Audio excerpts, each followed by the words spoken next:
Sergio Schuster, a member of the advisory body of the President of France, who is too clownish and naive for his own good, is spending the weekend with his family at their luxury beach house, blissfully unaware of the fact that he has made it to the Matignon list. The extremely secretive list contains the names of people whom the President of France considers to be a political hindrance, and on a yearly basis, they get eliminated by agents sent from the special forces who make sure the death looks as natural as possible. This year, Serge has made the list, as ironically enough, he had shared confidential intel about the very list of which he has now become a part. The member of the National Guard who was carrying the said list gets involved in an accident and gets taken to the hospital. The supervising medical personnel, who turns out to be Serge's friend, gets his hands on the list and informs Serge about it, but he remains clueless as to what it is about. The two enforcers, who are assigned to eliminate the targets within 2 days, codenamed Quasimodo and Esmeralda, are led by a former army commander named Masson. They kill Serge's doctor friend and one other target from the list and put Serge at the top of their hit list after knowing that he has been informed about the situation before. Moving to Serge's beach house themselves,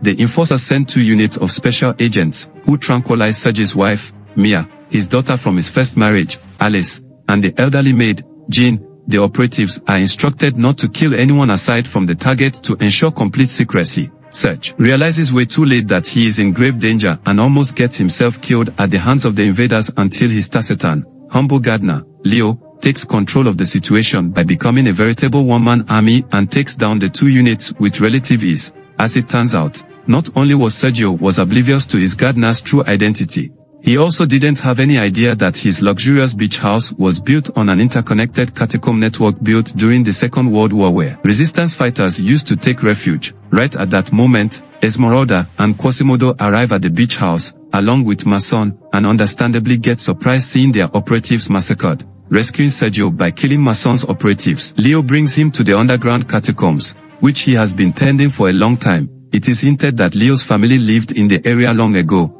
and that he has thorough knowledge of the place. Seeing Leo in action and the way he has hoarded an arsenal so huge that it can be used to take on a small-scale army, Sergio becomes puzzled and asks his gardener about his true identity. Leo refuses to share anything regarding his past but assures Sergio that he will do whatever it takes to rescue his family. Leo assists Sergio to secure the confidential intel that got him into trouble in the first place, and the duo rescue Sergio's newborn daughter Charlotte. At this point, whose involvement results in some hilarious scenarios. From the conversation of Mia and Alice, Masson and co. realize that Leo, the gardener, is behind the bloodbath, and initially they fail to learn anything about his past. With additional units, the enforcers are able to locate the underground catacombs. Seemingly experienced in tactical combat maneuvers in the field, Leo had set up traps around all entry points that alert him and Sergio about the arrival of Masson's agents, and once again, Leo takes care of the unit and retreats with Sergio to the wilderness outside the beach house. Quasimodo, who had engaged in a brawl with Leo, returns to Masson to share his suspicion that Leo might be a former member of the armed forces, and they begin to go through decrypted digital files found in the catacombs to learn about Leo's past.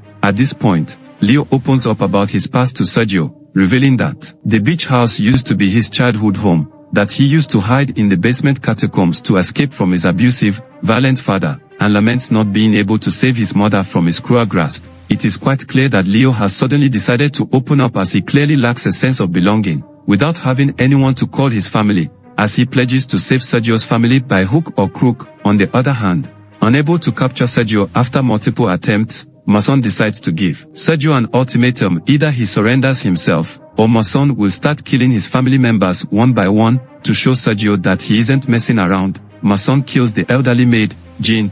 Quasimodo is visibly infuriated witnessing an innocent life being taken, as it appears his moral compass has not been compromised. Unlike Masson and Esmeralda, who simply shrug off the incident as necessary violence, Quasimodo is able to decrypt the files regarding Leo's past, which reveals the truth about his identity. Sergeant Leonidas Apastigai, who used to serve under Commander Masson's unit, was a decorated soldier whose reputation preceded him. However, Leo decided to turn his back on his unit after refusing to follow Masson's orders to gun down a nomadic tribe. While Masson committed war crimes with ease by shooting down unarmed innocent tribespeople, Leo stood up against his leader and his unit to serve true justice. Sergio is moved after learning of Leo's past actions, and the duo plan to have Sergio surrender and let Leo handle the situation with Masson and co. Leo is able to incapacitate the rest of the unit, and during an altercation with Esmeralda, Sergio is able to accidentally kill him. Masson engages in an old-school brawl with his former comrade, Leo,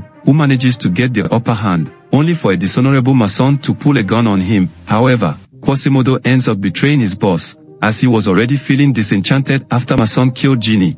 And this time, seeing his true colors, he decided to follow in Leo's footsteps and choose the right path by turning on Masson. Leo knocks out Masson, and Sergio is reunited with his family after all is said and done. Immensely thankful to Leo, the Schuster family decides to leave the beach house to head for a safer location, but to their surprise, Leo is not willing to leave his old place and decides to stay behind. However, in film ending, Masson once again decides to make a last-ditch attempt to capture Sergio, as he vehemently chases after the family, only for Leo to catch up with the band. Finally, with Sergio's antics acting as a distraction, Leo is able to put Masson down for good, and the Schuster family is finally safe from their pursuers, at least for the time being. Later on, it is revealed that Sergio exposed the details about the Matignon list in the media, creating a massive public uproar that resulted in the president getting impeached and imprisoned for crimes against the state. Sergio knows he could have neither saved his family nor exposed the conspiracy had it not been for Leo's support, who is seen tending to a garden in a stately place, dressed as an abbot. This is where the film ends. Kindly subscribe to this channel. Click the like button and smash the notification bell to enjoy more of this. Thanks for watching.